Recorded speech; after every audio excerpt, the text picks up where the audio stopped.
Ils veulent fuir Tokar, coûte que coûte.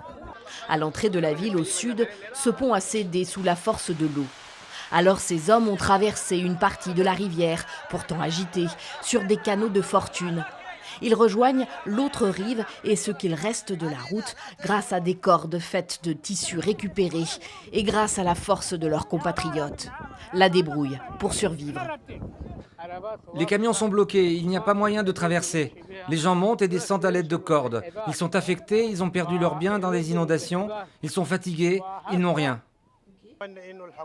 On espère que le gouvernement va nous apporter plus d'aide pour que les habitants de Tokar puissent se mettre à l'abri. Car on est encore au milieu de la saison des pluies et les inondations devraient empirer selon les prévisions météo. Combien sont-ils coincés à Tokar? Combien sont morts? Comment les survivants vont-ils se nourrir alors que l'eau a noyé leurs champs, emporté leur bétail? Et que les camions sont bloqués sur cette route qui reliait Tokar à la grande ville de Port-Soudan, à 160 km plus au nord. 1 kilo de sucre coûtait 2200 livres. Maintenant, il coûte 3000 livres, presque 5 $.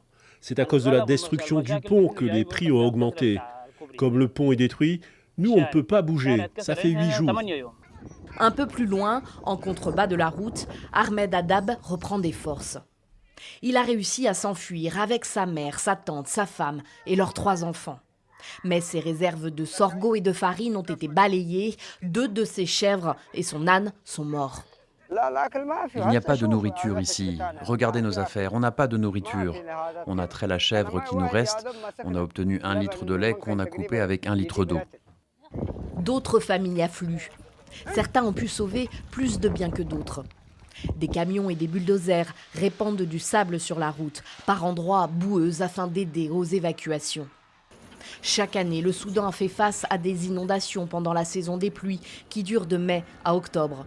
Mais cette fois-ci, les conséquences devraient être bien plus graves que d'habitude, le pays étant en guerre depuis bientôt 1 an et demi.